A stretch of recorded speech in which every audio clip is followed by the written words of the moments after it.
The Divine Land is a realm filled with mythical creatures, a sacred place where no human is allowed to tread. This beautiful land is inhabited by majestic beasts, each with extraordinary powers. Among them, a select few were chosen as the pearls, beings bestowed with immense, absolute power. Over time, a hierarchy emerged, and the Divine Land was divided into 4 territories, each governed by a ruler known as a lord, responsible for overseeing their respective lands. One clear, starry night, a little girl lay beneath a tree. Her large, striking blue eyes gazed at the sky, her very first sight upon being reborn into this world. Confused, she wondered where she was and why her parents had left her alone in the forest. Surely, if they intended to abandon her, they could have done so by leaving her at someone's doorstep, instead of in a desolate place with no one around. The girl, now realizing she was just a baby, reflected on her past life, a life that had ended in a gruesome and unjust murder, leaving her with no memory of the reason why. Now, in this strange new world, she was helpless. Unlike typical newborns who first encounter their parents or a midwife, she had no one. She was convinced that she had been abandoned at birth. Her previous life hadn't been easy, but this situation seemed worse. Unable to speak or move, she had no choice but to lie there and cry, feeling like her new life had begun with failure. Suddenly, she heard rustling in the bushes nearby. Fearing it was either a wild animal or perhaps a ghost, she spotted a pair of glowing red eyes in the darkness. The girl quickly realized these were mountain beasts, but with no ability to walk or defend herself, she was completely vulnerable. Just as panic began to set in, a white tiger appeared from the shadows and chased the animals away.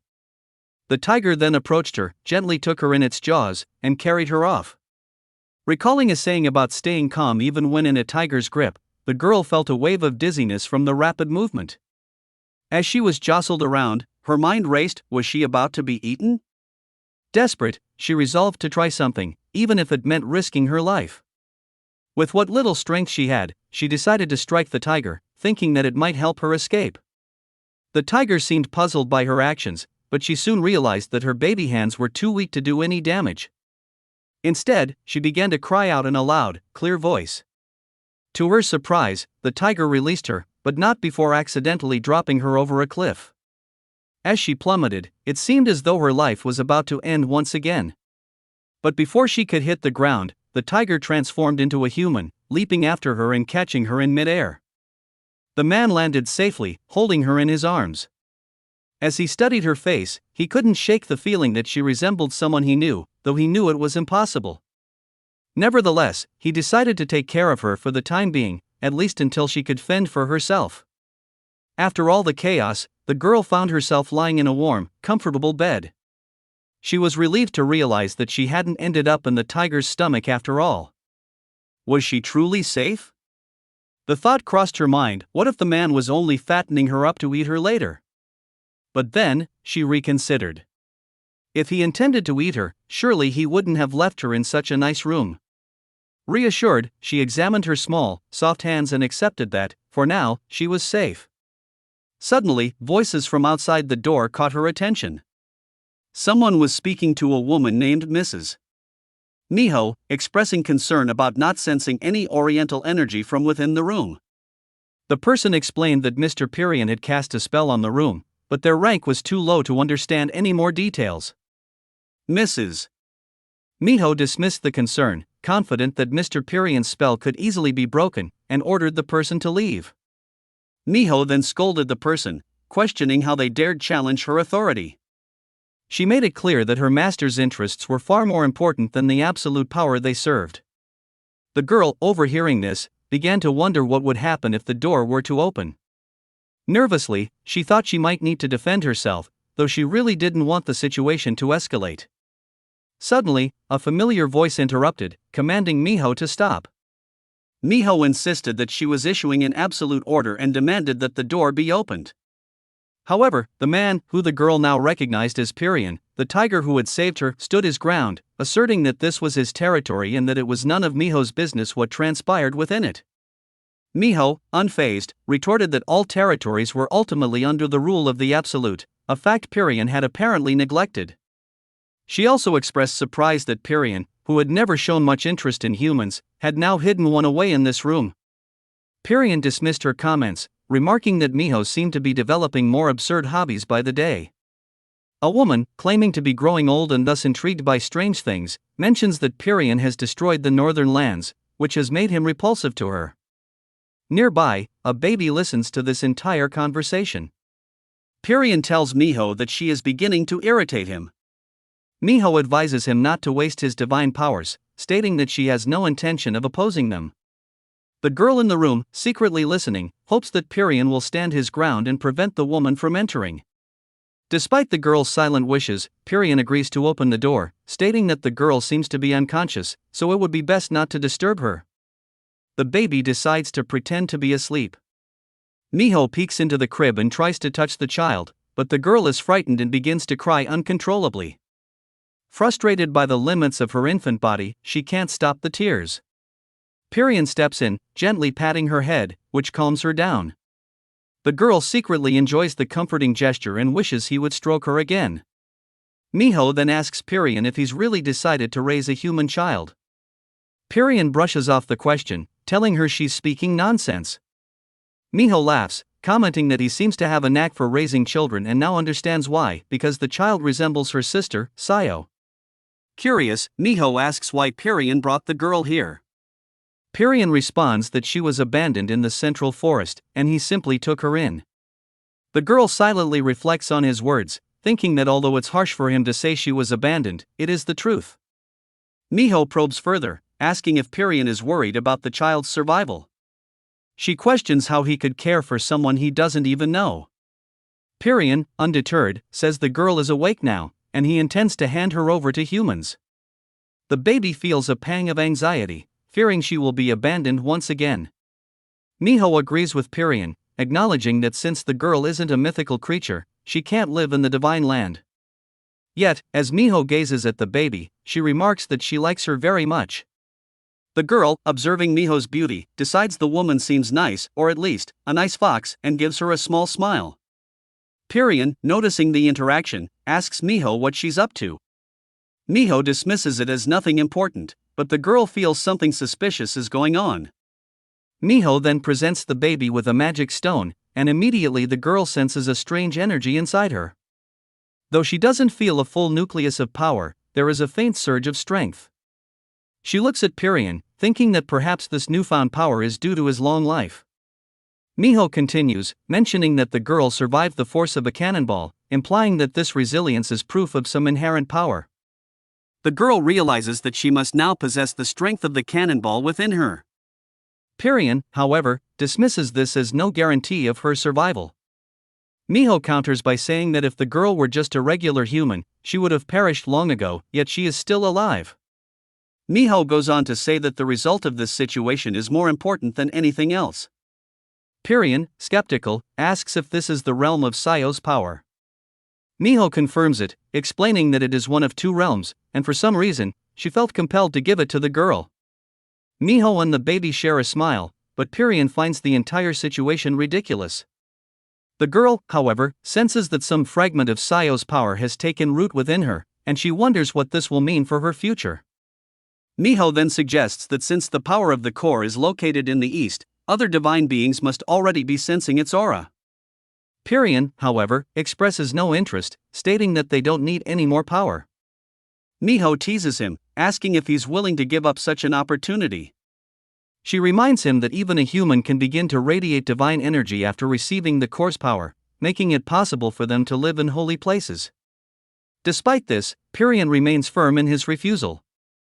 Miho explains that the core doesn't belong to her but to Sayo, and once transferred, the power cannot be taken back without the core's owner. Pirian tells Miho to either take the power or leave it, threatening to dispose of it otherwise. The girl, overhearing this, contemplates whether it would be better if Pirian discarded her, at least then, she might be free. But Miho warns that if the girl falls into the hands of other gods, her life would be in grave danger. They would tear her apart in their quest for the core. Now, the girl feels conflicted. She doesn't want to be discarded, nor does she want her second life to end so soon. Miho finally suggests that Pirian raise the girl as his own daughter. The girl, now secretly hoping for this outcome, thinks that if Pirian had truly wanted to harm her, he would have done so long ago. Miho then announces that she will inform everyone that she has passed on the course power to Pyrrhon's daughter, the ruler of the East, and leaves. Once alone with the baby, Pyrrhon remarks on Miho's cleverness and cunning, likening it to that of a fox. Meanwhile, maids busily tend to the girl's room. She notices that, due to the orb's power, the room is no longer under a spell, meaning anyone can now enter.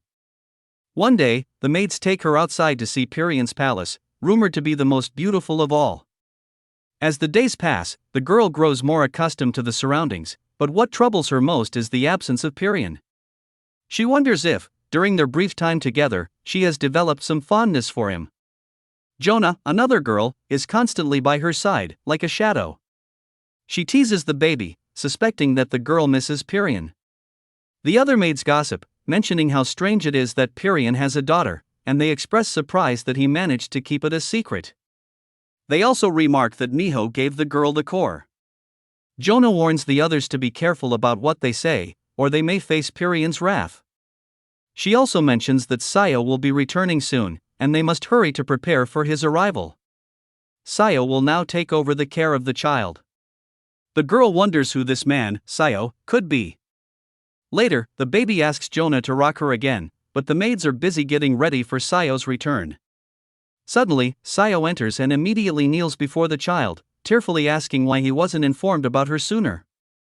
The maids hand him a napkin to wipe away his tears.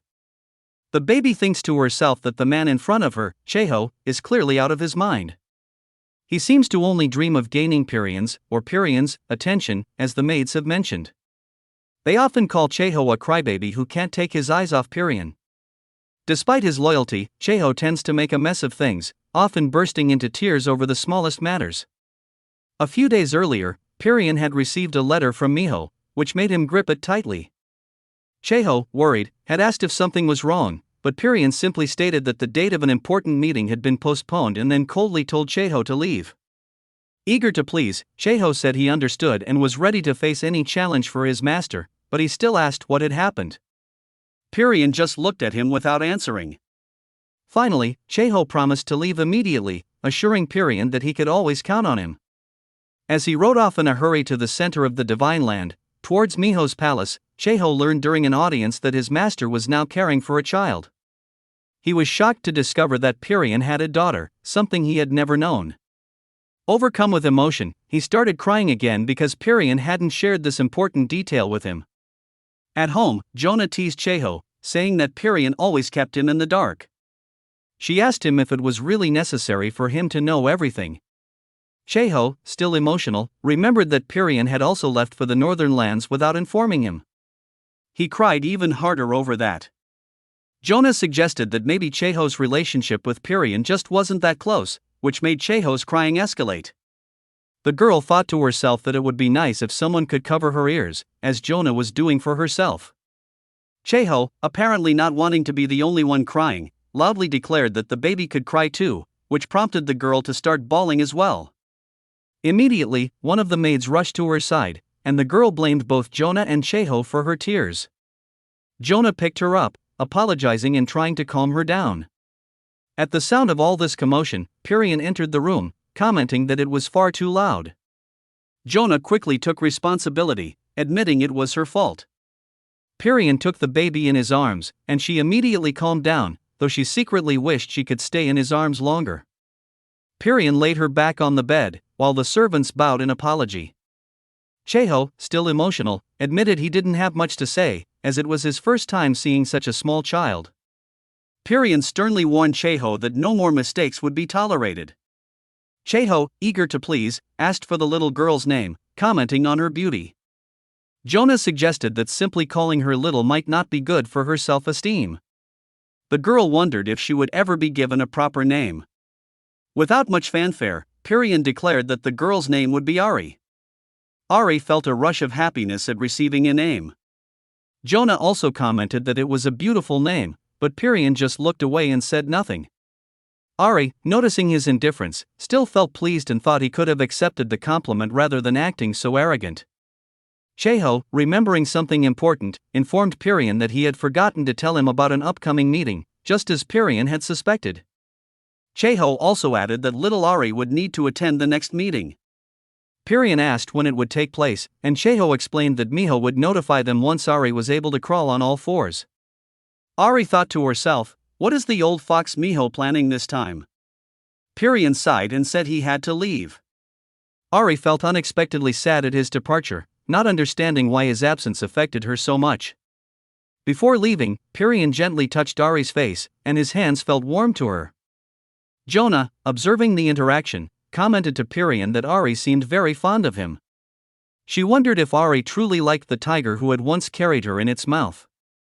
The girl, confused by her own feelings, thought that it couldn't possibly be the case. She must have just been tired, as her eyes began to close slowly. When she awoke, Ari realized that she had slept for a very long time, much longer than her usual naps. She noticed that Jonah was not there, and she began to feel hungry. Suddenly, a voice asked if she was awake. To her surprise, she saw a large lynx standing in her room. The lynx quickly told her not to cry, reassuring her that it was him, Cheho. Ari was startled. Could this really be the same boy who cried all the time? Cheho, in his lynx form, seemed overjoyed that Ari recognized him. The girl, thinking about how she was an unusual child with Miho's seed inside her, almost wet her diaper in fear. Despite that, she admitted to herself that Cheho looked quite cute in his lynx form, though she didn't want to be fooled by his appearance. Cheho, now in his true form, explained to Ari that this was how he naturally looked and asked her not to be afraid. He went on to say that, in time, she would understand that divine beings rarely reveal their true forms. For example, he mentioned Yana, who appeared much weaker than others, and Pirian, who never showed his beast form despite being one of the strongest and most dangerous of creatures. Cheho tried to impress her, claiming that he, too, was powerful, but Ari was far from interested. Cheho reminded Ari that many mystical beings choose to hide their true appearances. He confessed that he had sent the maids away so he could reveal himself to her in his natural form. Ari realized that Cheho was the reason Jonah and the other maids weren't around. She silently tallied up all of Cheho's sins. First, he had scared her by being the only one present when she woke up. Second, she was still hungry with no one to feed her. And third, he had frightened her with his sudden appearance as a lynx. Cheho, oblivious to her frustrations, proudly declared that since she was Mr. Pirian's daughter, it was only right for him to serve her, which was why he had shown her his true self. Cheho bursts into tears once again because Pirian didn't tell him everything.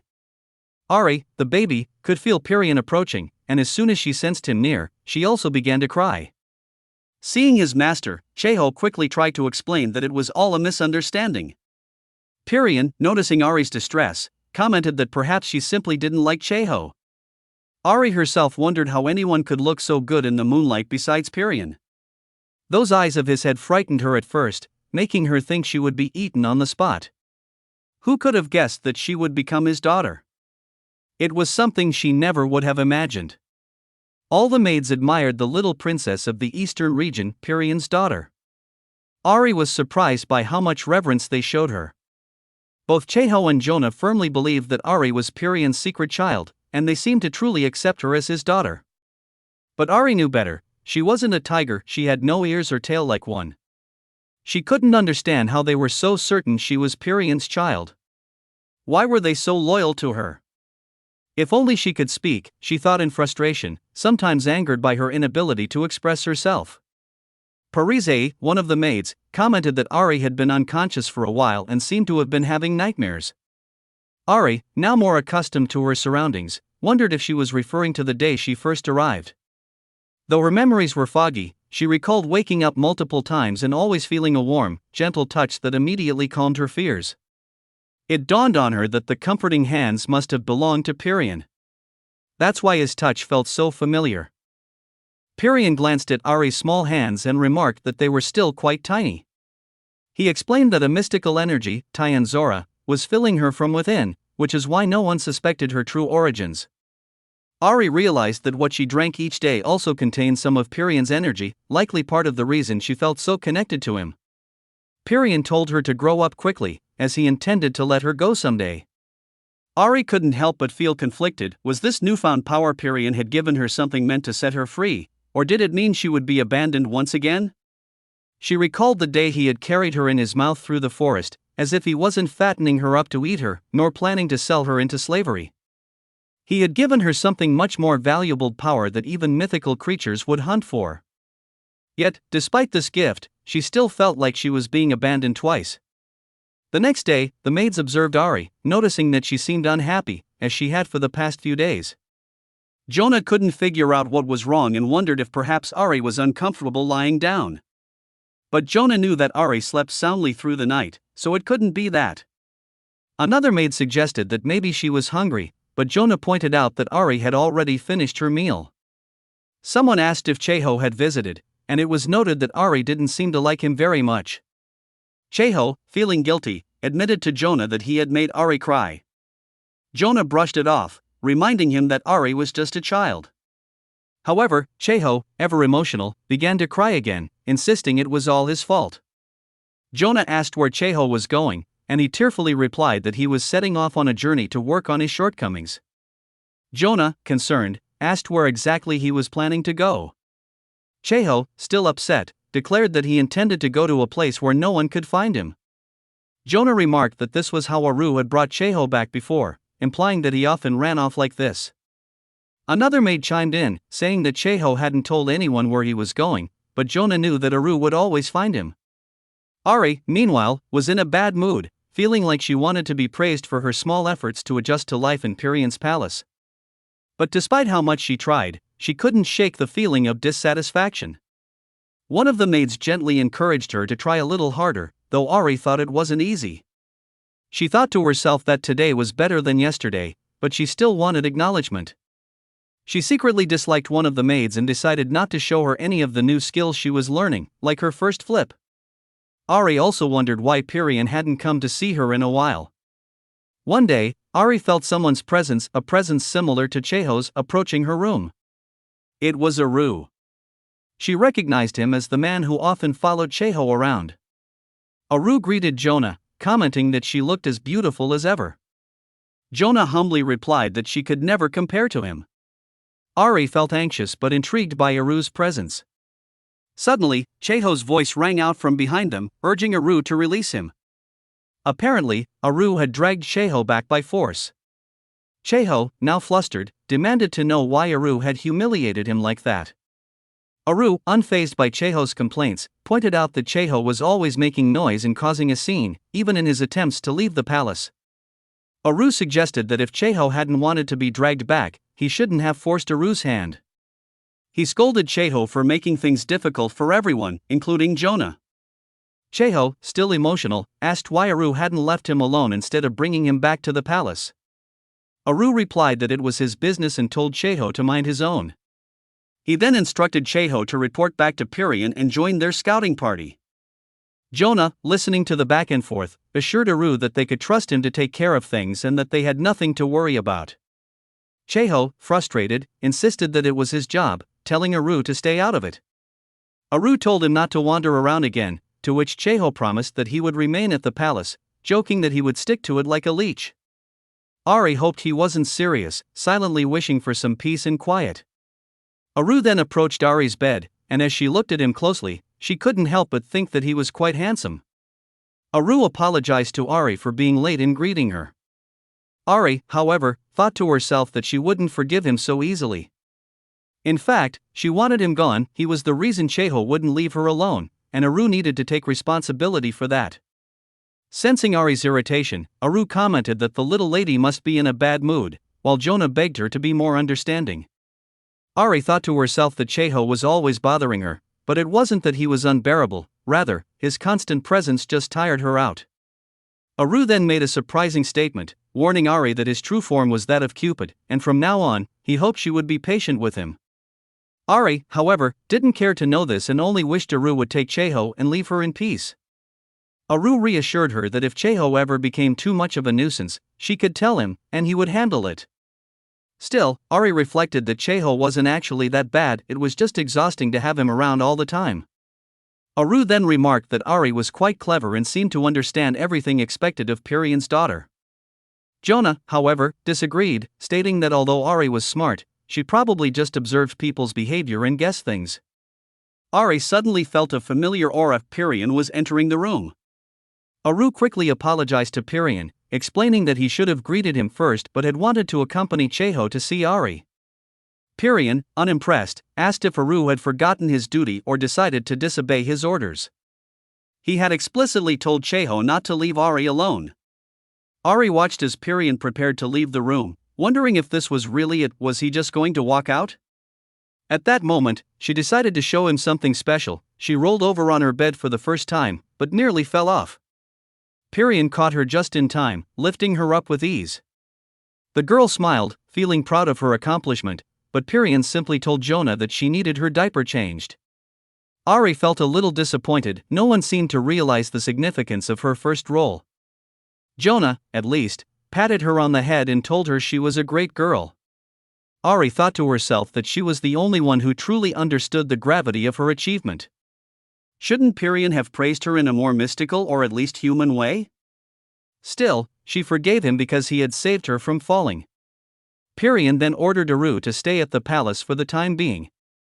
Aru, reminding Pirian that he worked in the secret service, was initially surprised, but Pirian explained that there were rats in the area who didn't know their place. Aru accepted the orders and said he would follow Pirian's instructions. As Pirian left the room, closing the door behind him, Aru turned to Jonah and commented that Pirian's words likely meant there were people in the palace searching for Ari. Jonah asked what they should do now, and Aru admitted that Pirian's anger was understandable, especially when Cheho was involved. Aru explained that Pirian had been handling everything alone for quite some time and that these vermin must be tired of living. Aru bid Ari farewell until they met again, and Jonah remarked to Cheho that it was good he was back. It seemed like he had been in some kind of depression. However, Cheho's emotional state was affecting Ari as well, and she wanted to make things better for everyone. She rolled over again, this time on her stomach, hoping to cheer them up. Cheho was overjoyed by Ari's actions, proclaiming that he was born to protect her and vowing never to leave her side again. While this wasn't what Ari had hoped for, Cheho's devotion was clear. However, Ari began to realize that this level of commitment wasn't exactly what she wanted. 2 months later, Ari had learned to crawl on all fours. Jonah commented on how hard she had worked and thought that once Ari could stand, she would be able to go to Pirian herself.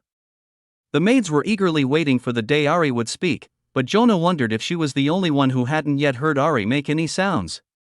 Cheho, equally curious, said he hadn't heard her mumbling either.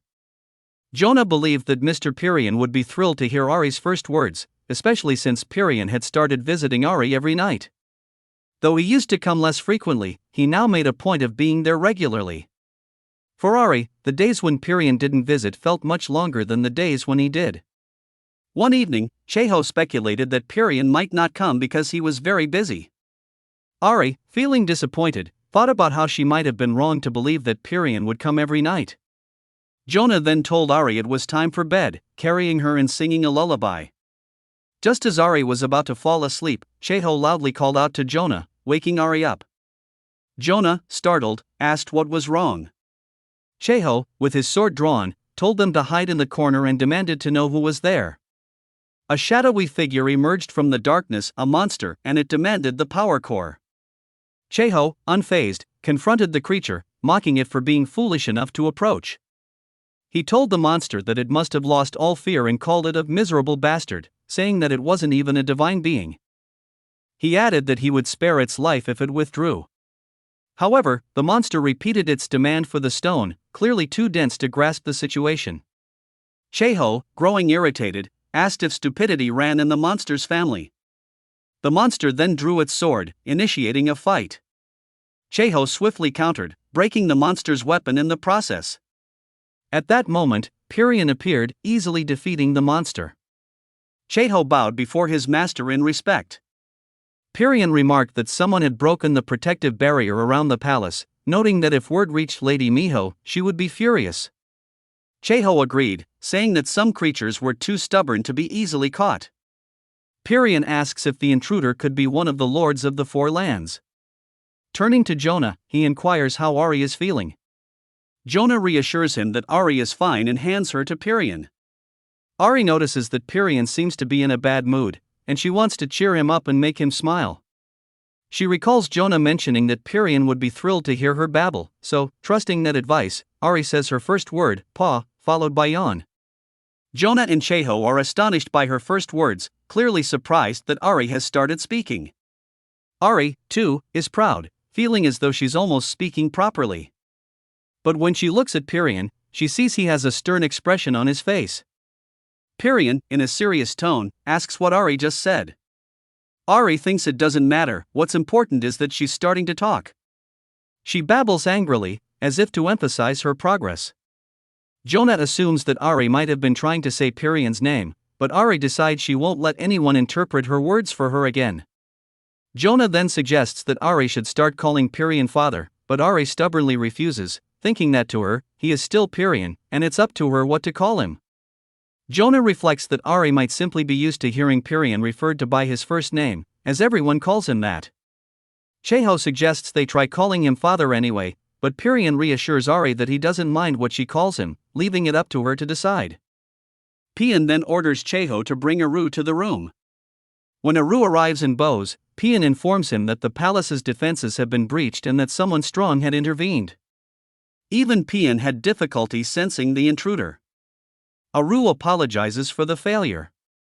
Pian places Ari on the bed and informs them that a letter from Miho has arrived, announcing that the upcoming gathering will happen soon. Cheho remarks that this was expected, as the conditions Miho set had already been fulfilled, making it unsurprising that the Congress would be held shortly. Ari realizes she will have to attend this gathering as well and feels a bit overwhelmed after doing nothing for so long. Now she has to face another big event. Aru asks if the date has been set, and Pian confirms that it's scheduled for tomorrow. Everyone in the room is surprised at how soon it is, but Pian reminds them that the palace is still plagued by vermin and that they can't just leave it unguarded. Ari is against this sudden rush as well, feeling unprepared for what lies ahead. Pian tells Ari and Cheho that one of them will need to stay behind to guard the palace. Aru jokes that Cheho is always eager to defend the palace. Cheho, flustered, denies ever saying that. Aru continues teasing him, calling him a lying tiger, while Cheho retorts that he hears a cat meowing somewhere. Jonah, trying to lighten the mood, suggests that they let Ari decide who should stay. Pian agrees, saying it would be interesting to see whom Ari would crawl to first. Ari, however, had made her choice long ago, even before she was born. Feeling slightly embarrassed, she apologizes to Cheho in her mind, knowing she couldn't fight her instincts. She crawls straight to Aru. There are no surprises here, just a little awkwardness, but Ari thinks that she and Cheho could use a break from each other anyway. The next day, Aru asks Jonah if this will be her first time attending the gathering. Jonah admits it will be, explaining that it's not often someone like her gets the opportunity to attend. Aru reassures her, saying she needn't worry, as the gathering isn't very interesting. It's just a meeting where the lords of the four lands gather to discuss various matters. He asks if Jonah knows where they are headed, and she admits she has never been to the east. Aru tells her it doesn't matter and calls forth his mount. To Jonah's surprise, a magnificent white Pegasus appears, ready to carry them across the sky.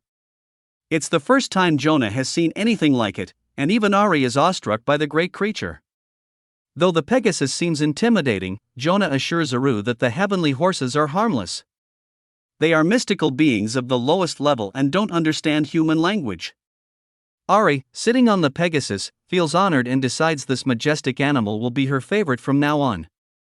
As they take off, flying through the skies, Ari's thoughts turn to the gathering of the four lords. She knows that some beings at the meeting might try to take the core of power that she now holds. However, she takes comfort in the knowledge that Pian will protect her. If this is just a normal gathering, everything should be fine. Upon arriving at the central land, they approach Miho's palace. At the entrance, they are greeted by a man who looks strikingly similar to Aru. His aura and appearance bear a strong resemblance. He introduces himself as Maru and warmly welcomes Pian, the ruler of the eastern lands. Pikran greets Maru, commenting that it's been a long time since they last saw each other. Ari, noticing the similarities in their names, learns from Maru that Maru is his twin brother. Maru warmly introduces himself to Ari, saying he's honored to meet the little lady of the eastern lands. He adds that he serves Lady Miho and tells her his name. Ari is struck by Maru's handsomeness and polite manner, even his smile mirrors Aru's perfectly. It's like looking at an exact likeness. Maru then informs them that Miho and the other three masters are waiting for them in the palace and offers to escort them. He names the attendees, Miho, the Absolute, Soa, the Mistress of the North, Nair, the Mistress of the South, and Perrin, the Master of the West. Hearing this, Ari silently wishes someone would rescue her from this daunting gathering. Pikron, sensing her unease, asks Jonah to hand him the girl. He cradles Ari in his arms, and she feels instantly warmer and safer. The cozy feeling makes her drowsy, and she thinks how nice it would be to just drift off to sleep in his arms. As they reach the gathering, Pikron turns Ari to face the assembled masters, though she had felt much more comfortable before. Miho announces that everyone has gathered, so they will begin their discussion. She directly asks the group if there is any disagreement with her decision. Nair stands up, her expression tense, and states that she cannot accept Miho's actions because they go against what was promised. She argues that Miho had agreed to give the core to one of the masters, but had gone back on her word. Miho, unfazed, questions if she truly said that. Nair insists that Miho had said it herself, but Miho dismisses her concerns, saying it was her choice to make regardless. Nair protests, insisting that Miho should have given the core to the southern lands to stabilize the chaos in the south. Miho coldly responds, asking why the troubles in Nair's region should be her concern. She reminds Nair that each master is responsible for their own land, and that age is no excuse. Turning to Ari, she tells the girl not to rely on excuses or shortcuts, each leader must bear their own burdens. Sawa, the Mistress of the North, then speaks up and questions why Miho gave the power core to Pikron's daughter. She suggests that perhaps if Miho shared her reasons, they could understand her motives. Ari feels an instinctual sense of wariness towards Sawa. The woman's eyes are piercing and serpentine, as if she's sizing Ari up. Miho asks Sawa if she, too, is dissatisfied with her choice. Sawa replies that any creature would want the power core. However, if Miho can explain her reasoning, then the North may be willing to accept it without objection. Ari finds herself drawn to Sawa's intelligence and beauty, though she feels a pang of fear as well. Miho smiles slyly at Sawa, reminding her that she didn't protest when Pikron killed some of the mystical creatures in the North. She teases Sawa, asking if she has special feelings for him. Sawa, unbothered, admits that her love and longing for Pikron will probably never fade, even after what he's done to her land. Ari, however, feels a surge of jealousy and fear upon realizing that Sawa is in love with Pikron. Instantly, her opinion of Sawa changes, and she mentally places the woman at the top of her list of people she fears, bumping Cheho to second place. Acknowledging the tension in the room, Miho agrees that she owes them an explanation. She reveals that she saw an innate ability in Pikron's daughter, Ari, and sensed a shift in the atmosphere around her after receiving the core.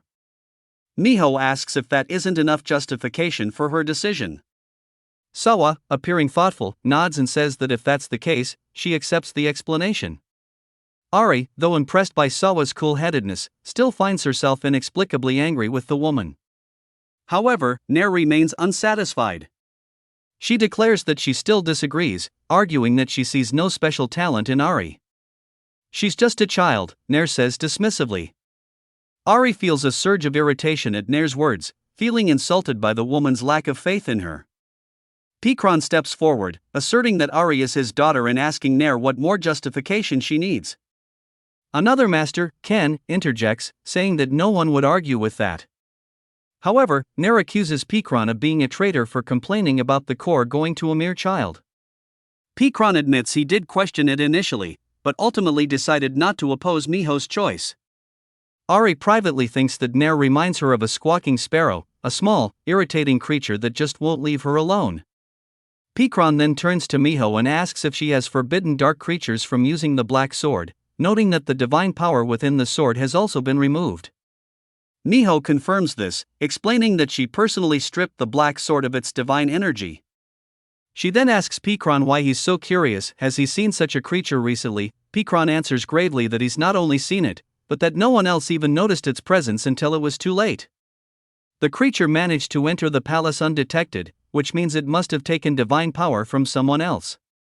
Even Aru hadn't sensed its presence, which indicates a powerful stealth ability. Miho's expression grows dark as she realizes the implications.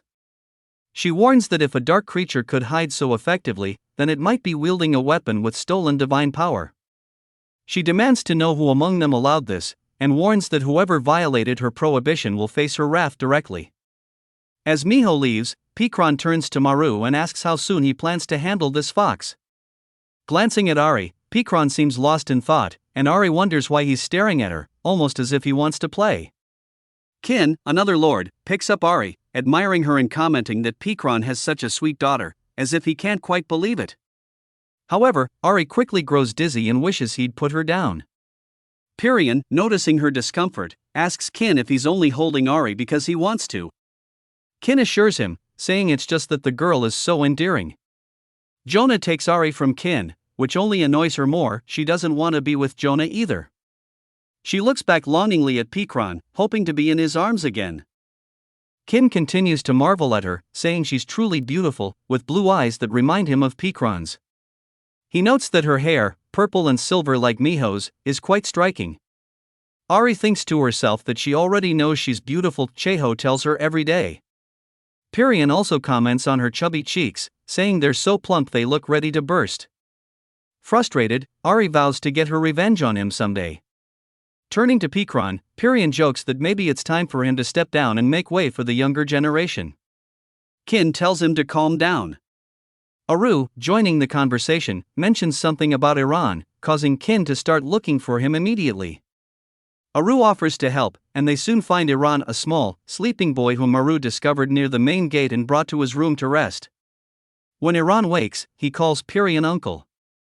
Ari, watching, wonders if Iran is Kin's child, but Pirion clarifies that he is his brother's son, left in his care after his brother passed away. Iran, upon seeing Ari, runs up to her, declaring that she's beautiful and that he wants her to be his. Ari is stunned by his boldness, wondering if she's somehow lost her hearing because all she seems to hear lately is nonsense. Iran repeats his desire for Ari, calling her the tiger girl, to which Ari thinks, please tell me he isn't talking about me, I'm not even a tiger.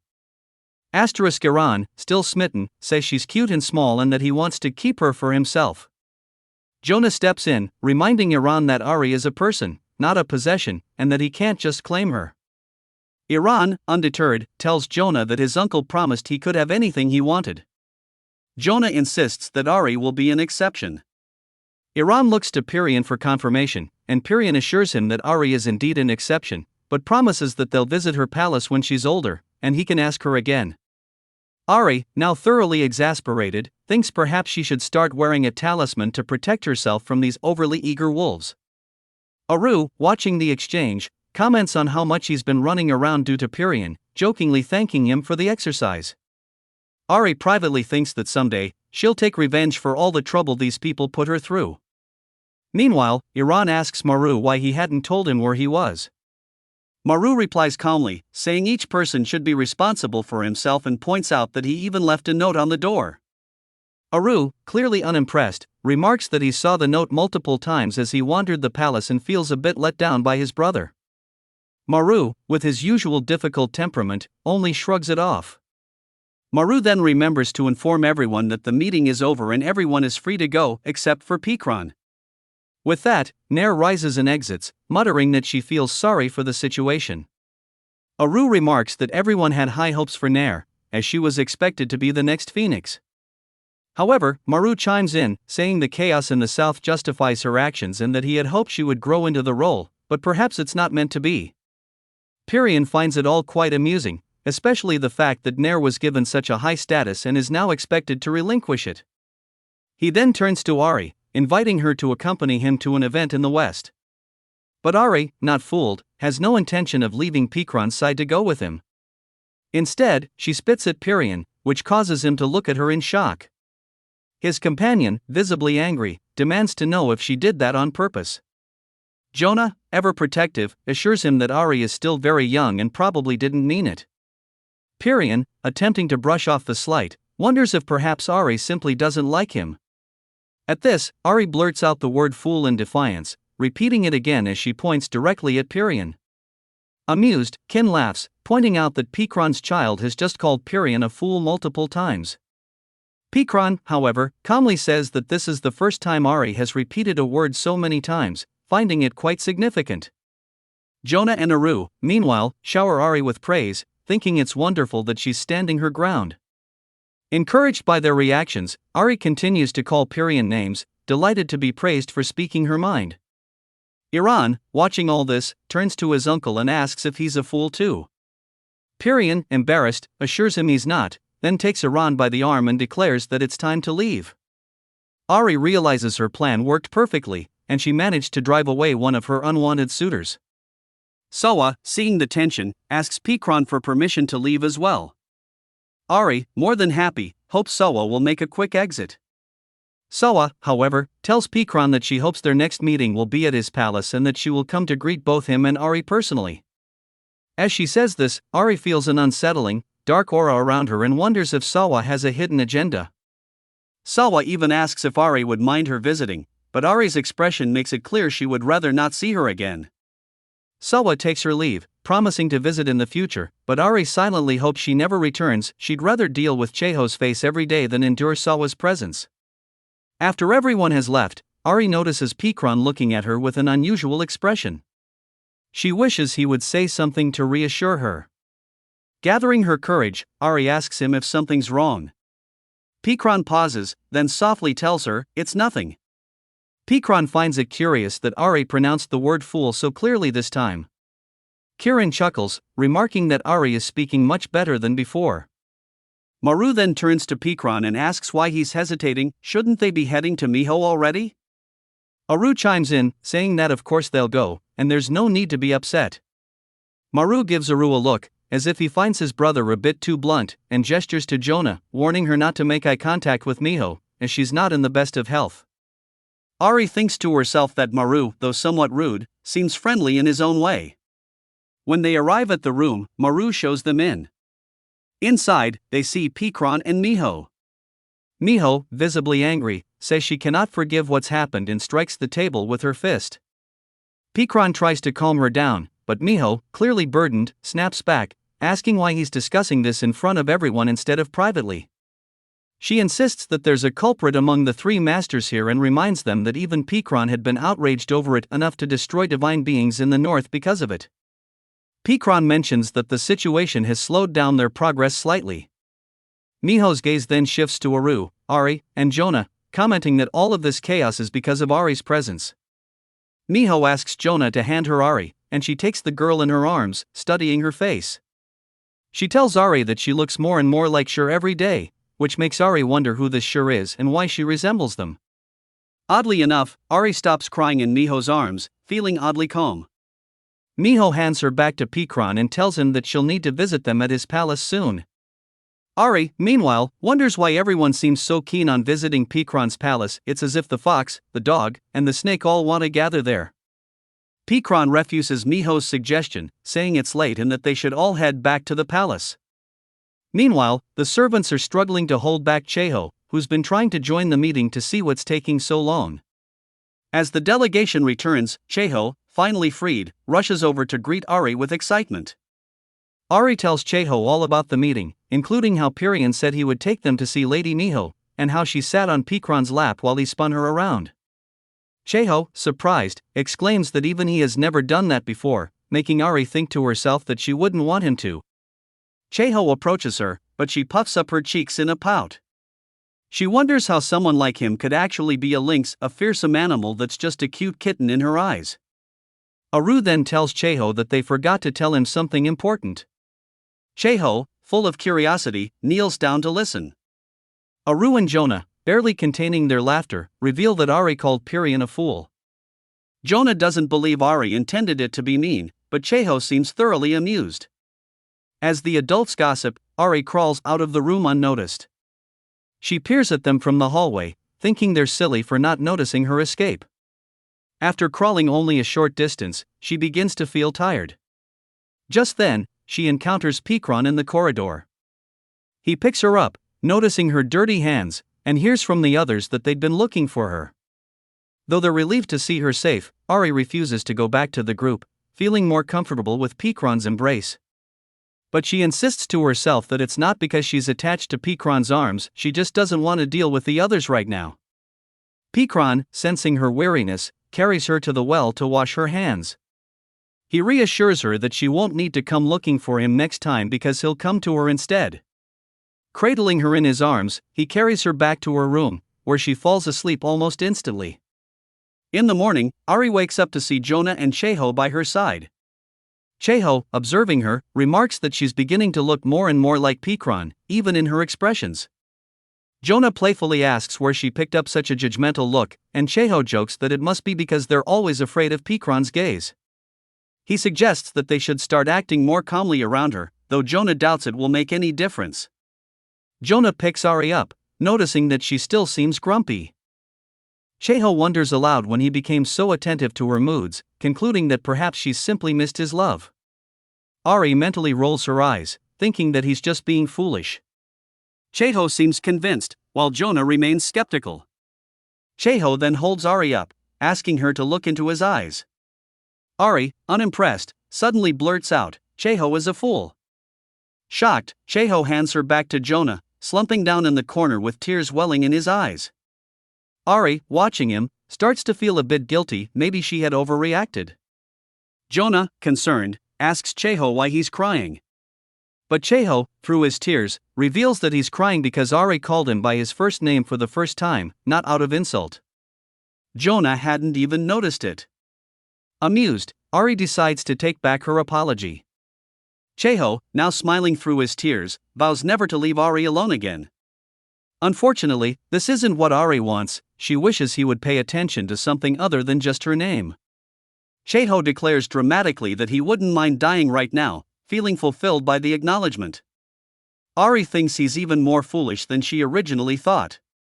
A few months later, Jonah and Cheho are frantically searching for Ari, who has hidden herself behind a wardrobe, feeling quite pleased with her little prank.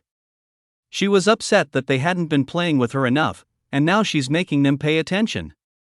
Cheho wonders aloud if Ari might have wandered outside like she did once before, and Jonah agrees it's possible. Deciding to look for her outside, they leave, giving Ari a moment of peace.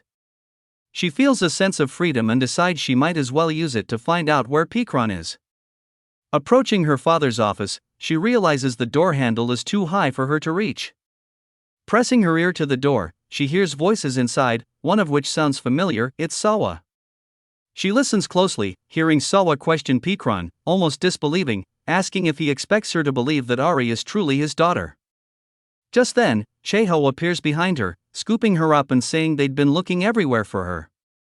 Frustrated, Ari realizes she won't get a chance to see Pikran after all. As Cheho tries to carry her away, she struggles, attempting to slip out of his arms. Cheho, trying to appease her, offers to play with her instead. Annoyed, Ari grabs a fistful of his hair and pulls with all her strength, making Cheho yelp and beg her to let go. Pirian, hearing the commotion outside, opens his door and picks Ari up, scolding Cheho and telling him to go to his office. Sawa, seeing Pirian return with Ari, comments on how quickly he came back and asks if anything serious happened outside. She turns to Cheho, noting that it's been a long time since they've seen each other, but Cheho, still flustered, doesn't respond to her greeting. Cheho, trying to be polite, apologizes to Sawa for his earlier outburst, acknowledging that they hadn't seen each other in a long time. He then boldly asks why she has come. Sawa, undeterred, replies that she simply wanted to see Ari. Cheho, not holding back, comments that Ari doesn't like the way Sawa looks at her. Sawa, having noticed this herself, questions Cheho's manners and remarks that this lack of refinement is precisely why he's only a kitten compared to Aru. Ari, watching all this, feels a mix of irritation and protectiveness. Who does she think she is, Ari wonders, talking down to Cheho like that? Even if she does see him as just a cute kitten, that's her privilege alone. To distract Cheho from Sawa's criticism, Ari claps her hands for the first time, showing off her new skill. Cheho's face lights up, thrilled with her performance, although Ari had hoped for a different reaction. She was hoping to see what motivates him to support her so strongly. After all, he always sticks by her.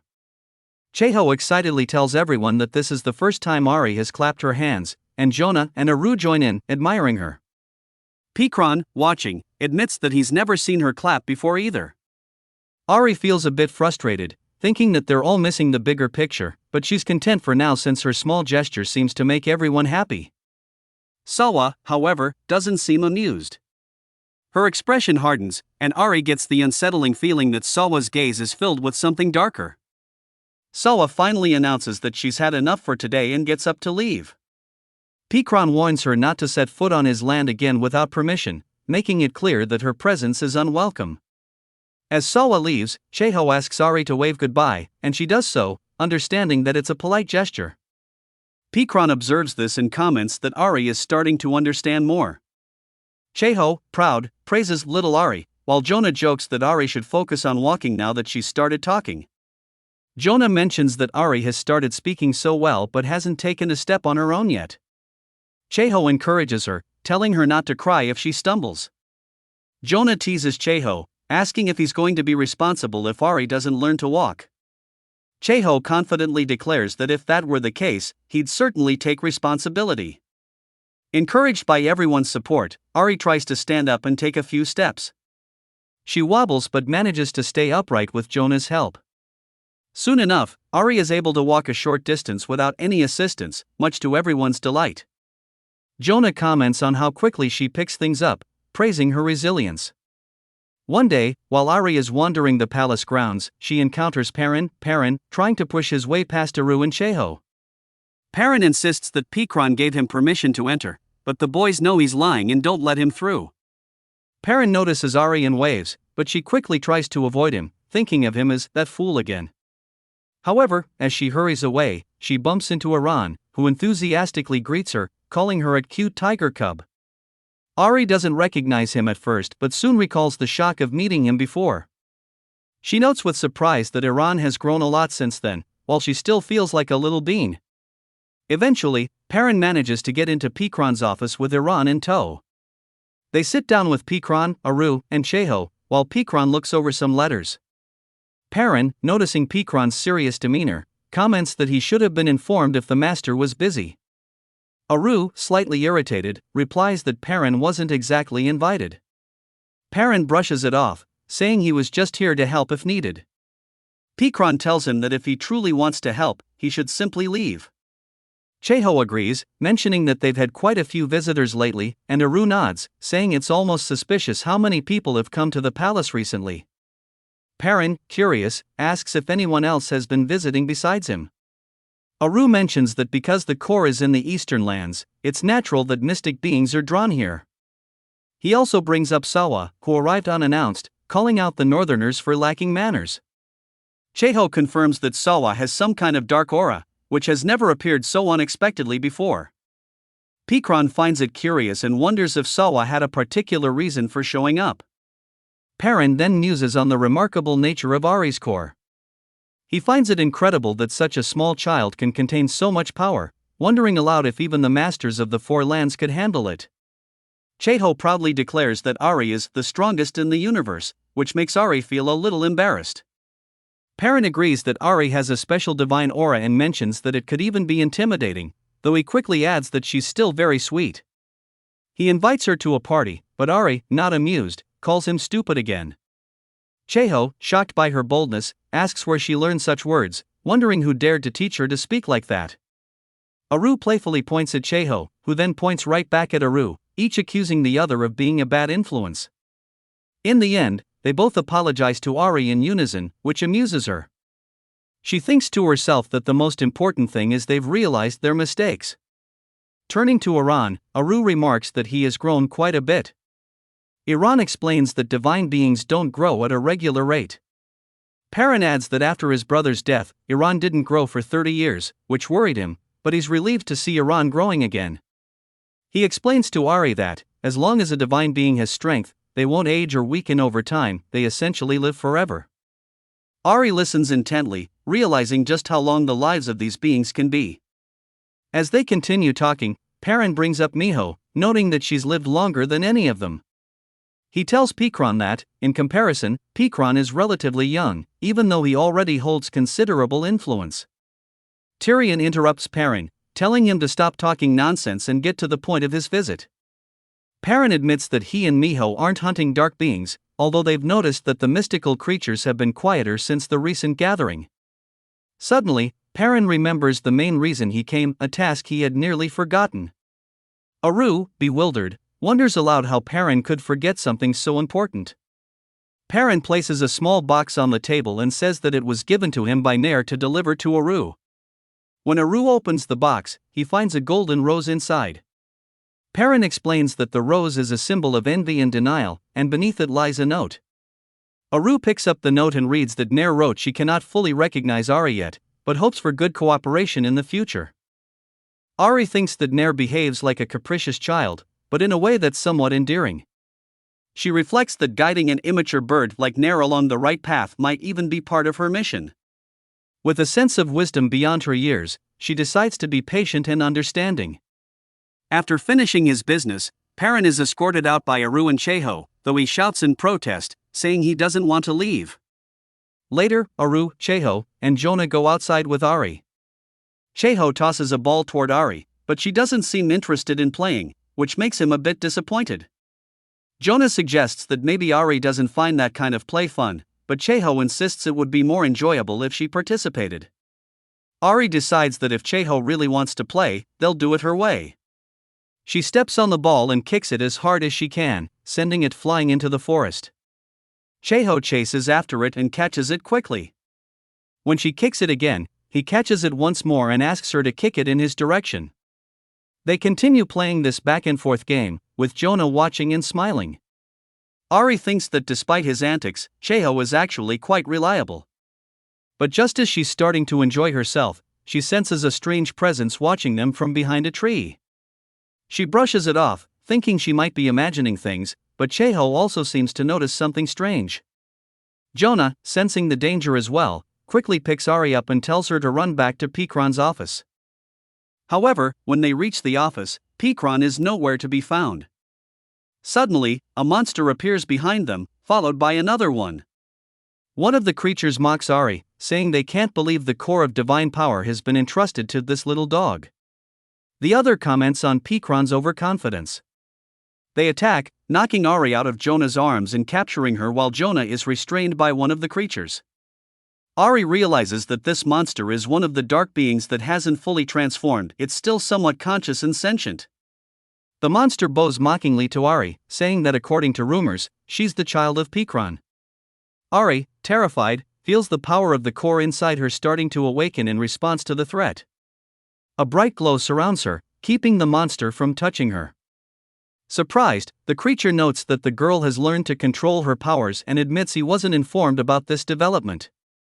Using her power, Ari manages to free Jonah. Another monster moves in to grab her, but just then, Pikron appears, swiftly destroying the creature with a single blow. He declares that it seems these dark creatures are eager to be sent to the next world. Jonah runs over to Aru, who's in shock at the boldness of the dark creatures coming in broad daylight. He notes that dark beings usually have no consciousness or personality, so it's unheard of for them to gather in groups like this. Jonah suggests that perhaps someone is orchestrating these attacks. Cheho appears, bruised and bloody, but tries to reassure Ari not to worry.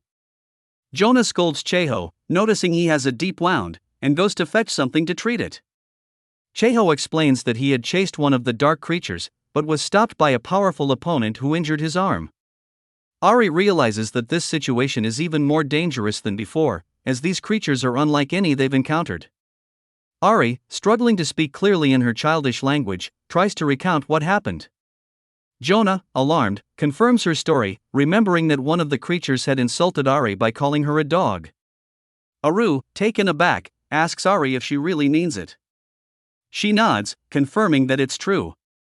Pikron then orders Aru to follow him to investigate further, but Aru hesitates, looking back at Cheho and Jonah.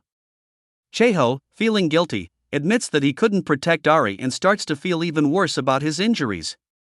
Sensing his distress, Ari approaches him, takes his finger, and tries to comfort him by blowing gently on his wound.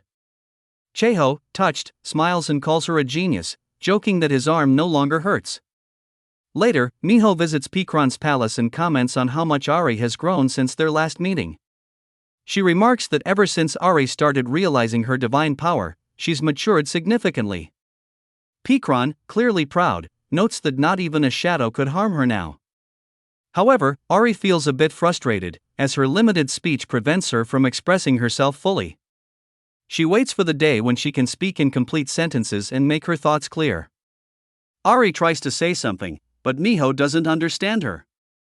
Cheho, however, interprets her meaning, explaining to Miho that Ari is still learning to control her core power. Miho, impressed, asks how Cheho is able to understand Ari so well. Cheho grins and says they just have a special bond. Miho nods, acknowledging that Ari's powers have begun to reveal themselves, though the full potential of her core will only emerge when she's older. Jonah takes a moment to explain to Ari that divine beings are born with inherent power, and the revelation of power is when they first gain control over it. Miho, observing Ari, comments that she's a remarkably advanced child. She tells Pikran that once Ari grows a bit older, it might be time to start her formal training. Pikran looks wary, asking if Miho is planning to interfere with Ari's upbringing. Miho responds that if Ari learns to fully control her divine power, no other creature would dare approach her with malicious intent. Pikran, however, insists that he'll take charge of her training himself. Cheho, ever enthusiastic, volunteers to teach Ari as well, but Miho immediately shuts him down, saying he has no talent for teaching. She suggests Aru might be a good candidate for the role, though she knows he's often busy. Eventually, Miho proposes that Maru could take on the responsibility of training Ari. Cheho, visibly disappointed, protests, but Miho has already made her decision. She adds that if Maru becomes unavailable, she'll call on Wall, a mysterious figure, to assist. This mention surprises everyone slightly, but Miho seems pleased, confident that they'll all come around to her choice in time. Thank you for the clarification. Here's the continuation with Vol. Ari, still curious, asks Jonah to tell her more about this Vol. Jonah reassures her, saying that she'll learn all about him soon enough and that there's no need to rush. But Ari's curiosity is relentless, and she insists, really wanting to know who this mysterious Vol is. Miho notices Ari's eagerness and smiles, teasing her by saying that it might be difficult for her to understand Vol's role.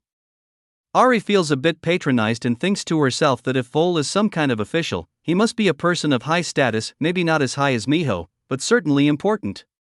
Cheho jumps in, explaining that Vol is the exact opposite of Pikran. Unlike Pikran's easygoing nature, Vol is strict, focused, and sometimes downright scary because of his intense work ethic. Even Cheho finds Vol's seriousness intimidating.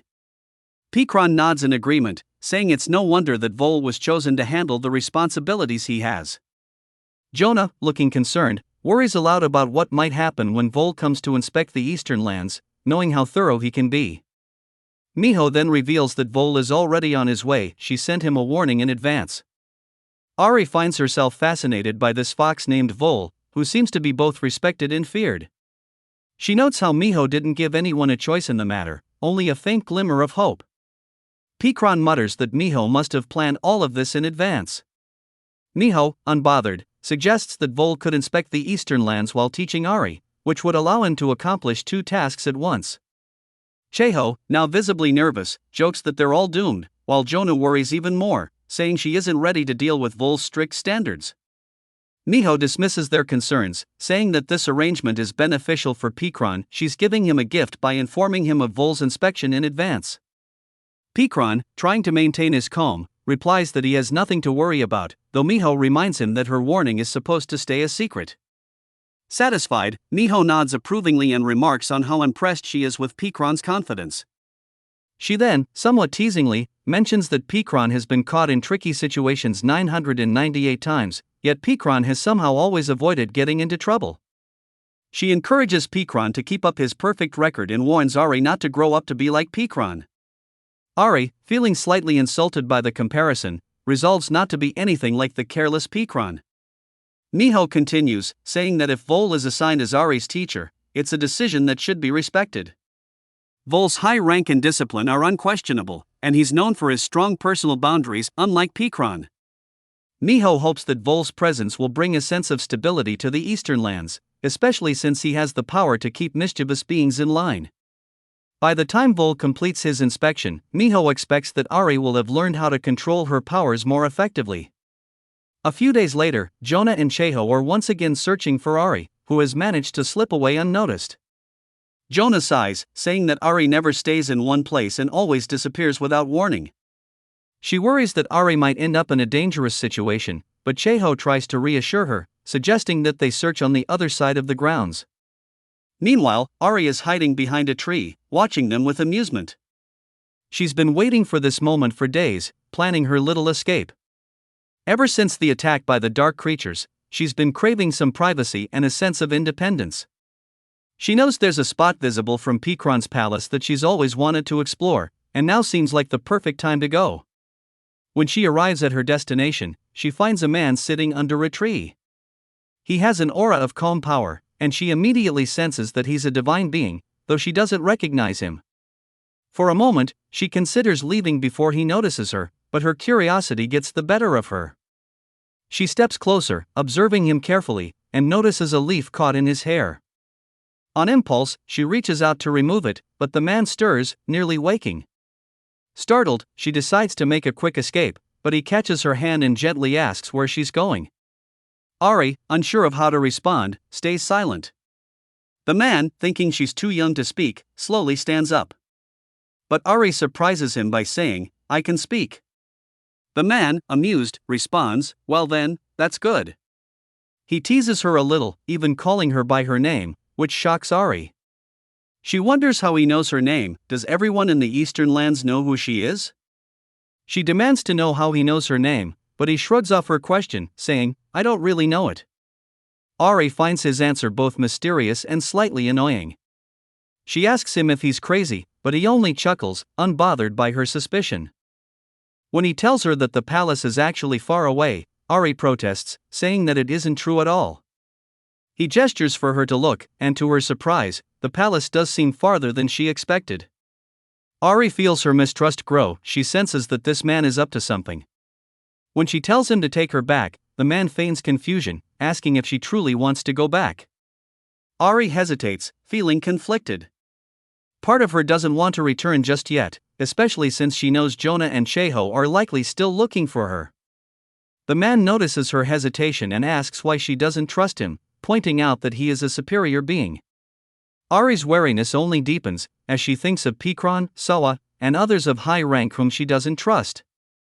The man smiles, as if amused by her suspicion, and mentions that having met someone like Pikron, it's natural for her to be cautious around other divine beings.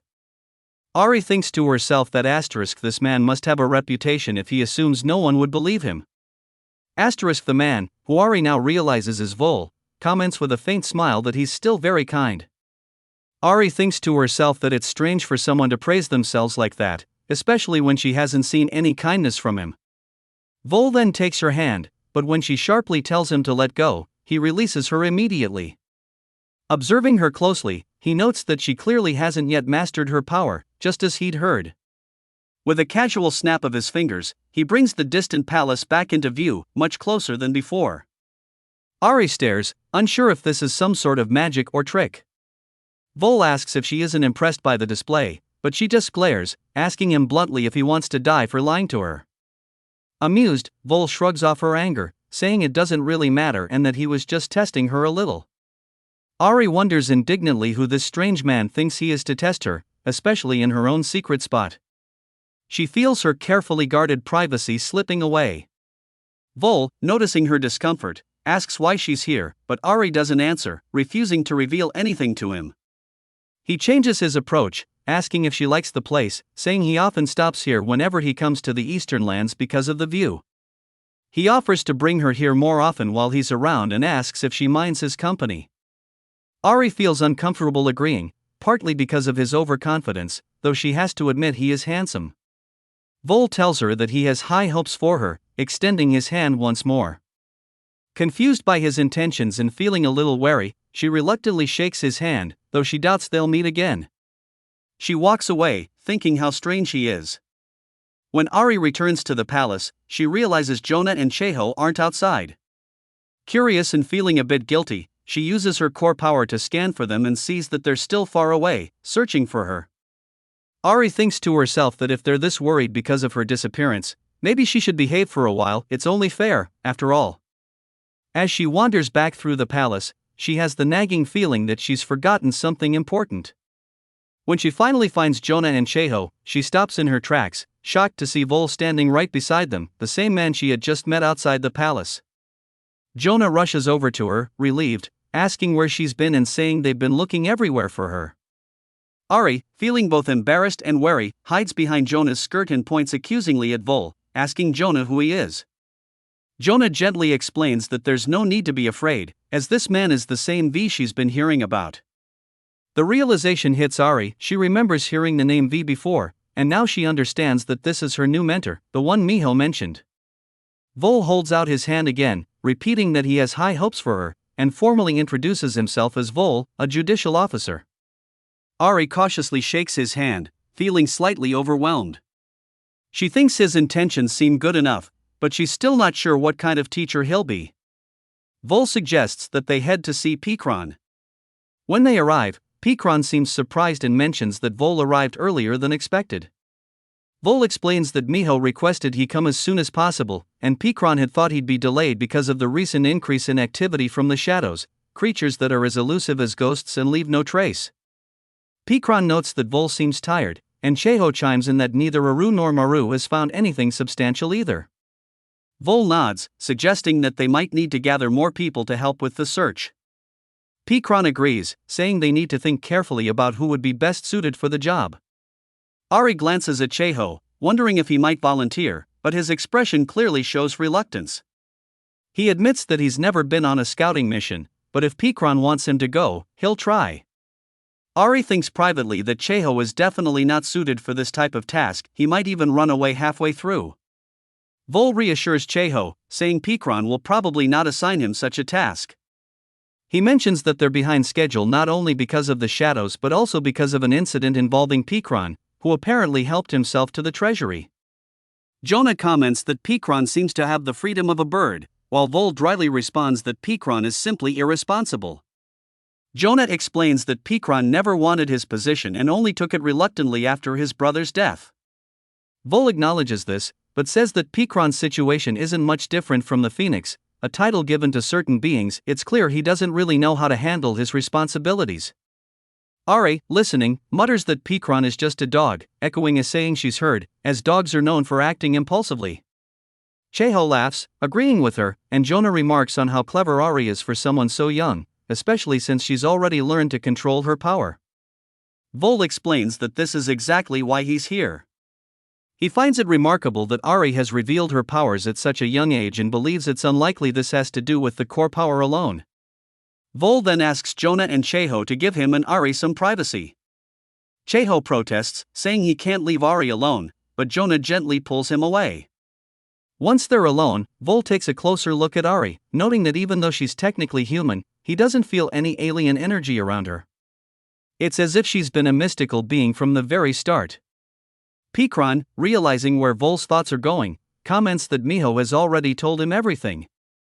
Vol says that as a judicial officer, he should be aware of these things, and Pikron agrees, though he mutters that it was unwise for Miho to share too much. Vol calmly rebukes him, saying that it's not a foolish matter at all. The fact that a human child has set foot in the divine land goes against their laws, yet Vol says he's choosing to turn a blind eye to it. Pikron remains silent, and this is when Ari realizes that her very presence in this land is technically illegal, even though it was Pikron who brought her here in the first place. Ari doesn't quite understand why Pikron would take such a risk by keeping her here if it's technically against the rules. Vol, V, explains that although Miho is the absolute, she technically doesn't have the authority to interfere in his affairs. However, if another authority were to find out, things could get dangerous for both Ari and Pikron. Pikron, sensing Ari's panic, reassures her, saying that if he thought there was a real risk, he wouldn't be sitting here calmly. Vol notices Ari's worry and tells her not to be afraid. He's not going to hurt her, as he's her mentor from this day on. Pikron, amused, asks if Vol's words were meant as a warning. Vol admits that it was indeed a warning, but tells Pikron not to take it too seriously. He then looks at Ari and tells her again that he has high hopes for her, signaling that her training with him will now begin. For their first lesson, Vol asks Ari how well she can sense a person's energy. Ari, wanting to hide her abilities, claims she doesn't know how, partly because Cheho is nearby and she doesn't want him to know about it. He would probably pester her even more than he already does. Vol, however, isn't fooled and wonders aloud if it was just coincidence that she managed to find her way to him in the forest earlier. He hints that she must have some natural intuition, or perhaps even latent skills. Feeling a bit trapped, Ari just hopes he won't expose her secret abilities. Vol then begins teaching Ari how to sense auras, or energy auras. By the end of the lesson, he tests her progress by placing something small and round, like a small glowing orb, in her hand. He explains that it's a rare candy from the south, called slush, which tastes very different from the sweets she's used to in the eastern lands. As she looks at the candy, Ari's imagination runs wild, wondering if it might be poisonous. Something that looks so beautiful might be dangerous. But Vol assures her that it's safe and encourages her to taste it. Just as she puts it in her mouth, Cheho, who's been dozing nearby, wakes up in time to see her eating the candy. Horrified, he tries to stop her, but it's too late. Ari is surprised by the flavor. It's incredibly fresh, fruity, and unlike anything she's ever tasted. Cheho, sighing in resignation, mutters that now that she's tasted the South's candy, she'll never appreciate the sweets from the East again. He recalls how Ari used to ask him for sweets, melting his heart with her sweetness, but now realizes she may never ask him for treats again. Ari, noticing his dismay, chuckles and tells him not to be so dramatic. Cheho, ever loyal, insists that she's adorable even when she's teasing him. Vol, watching the interaction, says with a smirk that he knew she'd like the candy. He mentions that he'd just come from the south, where he had some business to take care of, and brought the treat back with him. Cheho, still curious, asks what was so urgent in the south. Vol explains that there's been unrest because the Phoenix, the ruler of the south, isn't controlling the situation well. If the Phoenix were properly trained, it wouldn't be so chaotic, but not all mystical beings are natural leaders like Pikron. He adds that he's grateful for Pikron and Sawa's strength, as they help maintain order. Ari, still thinking about the Phoenix, wonders aloud what kind of ruler the Phoenix is. Vol takes note of her curiosity and then turns to Pikron, asking where he thinks the shadows, those elusive dark creatures, might be hiding. Vol mentions that he suspects a rebellion is brewing in the south, and that it's possible some rebels have already infiltrated N's palace. He shows Pikron a scarf with the insignia of the rebel group, indicating that tensions are rising and they're just waiting for the right moment to act. Pikron listens carefully and then asks Vol if there have been any other signs of rebellion. Vol says that he's discovered evidence, like the scarf, and he believes a significant uprising is imminent. He adds that he wanted to inform Pikron so they could be prepared, though he doubts anyone could stop him if he decides to intervene. Vol hints that if there's a new ruler in the south, Pikron's duties will be reduced, which would allow him more time to focus on Ari. Pikron remains quiet, though he looks slightly concerned. Vol then raises a delicate topic, asking Pikron what he plans to do with Ari, since he can't pretend to be her father forever. Even if he wants to protect her, the truth will eventually come out. Pikron, irritated, tells Vol to stop meddling in his affairs. Vol defends himself, saying that as Ari's mentor, it's only natural for him to be concerned about her future. Just then, Cheho returns, carrying a pile of papers that Vol had requested. He grumbles, asking if Vol really intends to start the inspection now. Pikron, looking tired, says that he has better things to do than to sit here and deal with nonsense, but agrees to go along with it. Cheho watches Vol, thinking that he's definitely not an ordinary mystical being. There's something more to him, though he can't quite figure out what. The next day, Cheho, exhausted after staying up all night, approaches Vol with a question. He's amazed by Vol's stamina and asks if he's some sort of god, as he can't understand how any being, mystical or otherwise, could work for so long without rest. Vol, unfazed, chuckles at Cheho's question and simply says, "Work is necessary to keep the peace. Even gods have to earn their rest." While Ari enjoys the sweet southern candies, Vol continues her training with a lesson on energy sensing. He's a bit more playful than usual, perhaps taking the opportunity to mess with her while Cheho is away hiding. Vol offers Ari another piece of the special candy, saying it's not only tasty but also helps improve concentration. Ari happily accepts, savoring the unique flavor. As they wait for Cheho to hide, Vol casually asks if Ari knows the saying, "When you eat something delicious, you forget all your sadness." Ari ponders this and asks Vol if he actually enjoys being a judicial officer. Vol replies that it wasn't really his choice, and Ari wonders why he took the job then. Vol explains that it's because he's a professional, no one else is willing or able to enforce the law as he does. The former judge was killed, and after that, no one dared to take on the position. Pikron might have been a worthy candidate, but by the time Vol was born, Pikron was already a junior lord in the Eastern lands. Vol muses that if it weren't for the fools like Pikron and the Phoenix, his job would be far easier. He then turns to Ari and comments that she'd make an excellent judge someday, asking if she'd be interested in the role. Ari, however, isn't keen on the idea. Amused, Vol asks if she has any other ambitions, and in her typical blunt fashion, Ari asks if he's married. Vol laughs, saying that if he were married and stayed away for months at a time, his spouse would probably have beaten him up by now. Suddenly, they both remember Cheho, who's been hiding this entire time. Vol smirks, realizing that Cheho doesn't know Ari can sense energy, so he suggests they act like they've been searching for him. Ari immediately understands and plays along. When they finally find Cheho, he's sulking and a bit teary-eyed, asking why it took them so long to find him. Ari reassures him, saying she really did try hard to look for him, which Cheho, in his simple-minded way, readily believes. Vol chuckles to himself, impressed by how easily Ari handled the situation. A few days later, Ari and Cheho are playing hide-and-seek again. This time, Cheho insists on hiding, while Ari is supposed to count to 300. She's already getting a bit tired of the game, thinking it's all because of Vol that she's stuck playing hide-and-seek with Cheho endlessly. Just as she's about to finish counting, she spots Pikron approaching her, waving and calling her Aishka, as if they're the best of friends. Before she can protest, Pikron scoops her up, calling her his dear Aishka and asking if she was waiting for him. Ari squirms in his arms, shouting for him to put her down and calling him a fool. Undeterred, Pikron suggests they spend the day together, pressing his cheek against hers as she wriggles uncomfortably. Frustrated, Ari begins calling out for Cheho, hoping he'll come and rescue her. At that moment, Ari senses the energy of Pikron approaching, and Pikron quickly sets her down, greeting Pikron with a cheerful brother and saying it's been a long time. Ari hides behind Pikron, grateful for his arrival. Pikron, with a serious expression, reminds Pikron that he had once sworn never to set foot in the Eastern lands again. Pikron laughs, asking why Pikron is so serious and explaining that he only came to meet Ari, though he claims Vol frightened him. Pikron looks annoyed and tells Pikron to get to the point, hinting that he knows Vol had gone west specifically because of him. Pikron reluctantly admits that he has something to tell them, though he tries to keep it vague. Just as Pikron is about to leave, Vol appears, giving Pikron a sharp look and saying he'd called him for an urgent matter. Pikron stammers, saying that they must have missed each other on the road, but Ari pipes up, calling him a liar and pointing out that she's spent most of the day with Cheho since Vol had left. Vol narrows his eyes at Pikron, telling him they need to have a serious talk about his recent activities.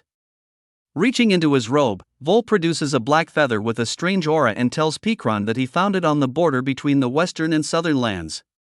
He explains that this feather is unlike any he's encountered before and appears to carry an ominous energy. It's likely linked to the shadows that have been causing trouble. Pikron examines the feather carefully, his expression darkening. He tells Vol that if a rebellion is indeed brewing in the south, this black feather may be a sign of worse things to come. Vol nods, saying that the presence of this feather suggests that someone powerful is pulling the strings behind the scenes, possibly one of the masters of the Four Lands. The discovery of the feather implies that the shadows aren't acting alone, and there's someone, perhaps a master, giving them direction. Turning back to Pikron, Vol suggests that if this is indeed his doing, there will be serious consequences. Pikron scoffs, dismissing the accusation and claiming he's innocent. Vol warns him that if he's involved in any unlawful activity, he'll be dealt with according to the law, and Pikron backs him up, saying that Vol's authority as a judicial officer grants him the power to act. At that moment, Cheho, who had been hiding nearby, reappears, teary-eyed and demanding to know why Ari wasn't looking for him. She quickly points to Pikron and explains that he distracted her, which caused her to lose focus. Cheho immediately demands an apology from Pikron, who sighs dramatically and says he's sincerely sorry. Cheho, however, grabs him by the scruff, saying that he doesn't sound sincere enough. Pikron yelps, insisting that he means it, while Cheho continues to scold him. Amused by the chaos, Vol steps in and says they'll discuss things properly with Pikron later. Holding up the black feather, he declares that investigating its origin is now a priority, as it could be a clue to unraveling the mystery of the shadow's recent activities. Vol, Pikron, and the others leave, each contemplating the potential threat looming over the land, and the possibility that one of the four masters may be behind it all. As Vol holds the black feather with a strange aura, Pikron mentions that it isn't the first time he has sensed this energy, it belongs to the shadows. Ari, remembering something similar from before, confirms that it definitely feels like a shadow's energy. Cheho agrees, pointing out that this feather must belong to a sentient, intelligent creature, something more dangerous than typical shadows. Vol nods, saying that he needs to inform Aru and Maru about this discovery. Turning to Pikron, Vol unexpectedly gives him an opportunity to redeem himself. Pikron, looking wary, asks if it's something dangerous. Vol replies with a smirk that it's no more dangerous than what he could do to Pikron himself. Reluctantly, Pikron agrees to help, and Vol hands him the feather. Pikron mutters that tracking down creatures like this is nearly impossible and that he'll be searching forever. Vol, however, tells him it's his problem to deal with and orders him to get started. Pikron then, as always, tries to bargain, saying he'll help if Ari calls him by his name or if she lets him spend a day with her. Both Vol and Pikron shoot him a cold look, and Vol asks if Pikron has a death wish. Pikron complains about how cruel they all are, saying that all Ari ever calls him is fool, which deeply hurts his feelings. Feeling slightly guilty, Ari attempts to pronounce the first syllables of his name, Pikron, which sends him over the moon. However, she immediately follows up by calling him fool again, and Pikron, heartbroken, collapses dramatically. Cheho, amused, escorts the disappointed Pikron away. Once Pikron is out of sight, Vol tells Ari that it's time for her next lesson, and Pikron offers to let her stay if she prefers. However, Ari surprises both of them by choosing to go with Cheho instead. Cheho is thrilled, immediately inviting her to play hide-and-seek again. Ari would have chosen Pikron without hesitation in the past, but the candy Vol gave her earlier has her reconsidering things. In private, Vol remarks to Pikron that he may have made Ari feel uncomfortable by being too intense. Pikron observes that it seems like Vol's initial dislike for Ari has disappeared. Vol replies that he never disliked her, though he doesn't tolerate lawbreaking, he finds Ari funny and unique. He even compares her to her late mother, Sho, saying that from what he has heard, they're quite similar. Pikron disagrees, thinking Vol is overly curious. Vol reminds him that he's Ari's mentor, but Pikron warns him that he's getting too involved, even for a mentor. Vol then asks Pikron what Ari means to him. Pikron replies simply, saying she's someone he has to protect, nothing more, nothing less. Vol accepts this answer but presses Pikron for details on why he went to the south. Pikron says that the reason isn't as important as the result. He brought back something that belonged to one of the dark creatures, which could be a key clue. Without it, Pikron would have been out of luck in tracking down the shadows. The next day, Vol takes Ari to his house for the first time. It's a cozy place, and Ari feels immediately comfortable, thinking it looks like the perfect spot for her. She finds herself fascinated by Vol's home, though she feels she can't claim it for herself. It is, after all, her mentor's residence. Inside, she sees a strange, adorable creature under a tablecloth. As soon as she pulls the cloth away, the creature, a small fox-like being, looks up and addresses Vol as his teacher. Curious, Ari picks up the creature and cuddles it, calling it Sweetie. The fox, flustered, calls out to Vol for help, while Ari pets it, thoroughly charmed by its cuteness. Vol looks at the creature with surprise, asking who it is and how it got here. The fox, in a huff, reminds Vol that he had forgotten him. The fox insists that he's Vol's disciple, though Vol immediately denies having any students other than Ari. The fox begins to cry, calling Vol a cruel teacher. Ari, feeling sorry for it, pats the fox and calls it baby. The fox pouts, calling her a baby in return and asking who she thinks she's calling that. Vol sighs, picking up the fox and explaining that the creature's attachment to him is a skill he developed. The fox proudly declares that he's lived on this earth for over 100 years, which makes Ari even more fascinated.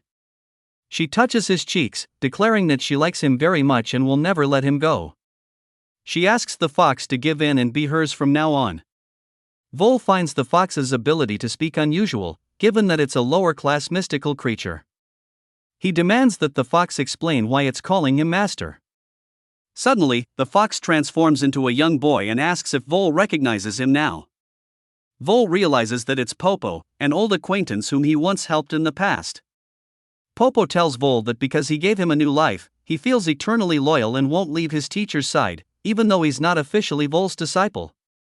Vole sighs, telling Popo that becoming his student would be difficult. He orders Popo to return to his tribe, questioning how long he's been away from home. Ari, observing this interaction, thinks that this fox boy will be easy to sway. Vole tells Popo to leave, but says that if he needs him, he'll call him back. Ari, however, isn't ready to let Popo go. She calls him Fuo, though he corrects her, saying his name is Popo. Ari doesn't care and tells him confidently that she knows how he can gain Vole's approval by staying by her side. Popo, intrigued, asks if this plan will really work.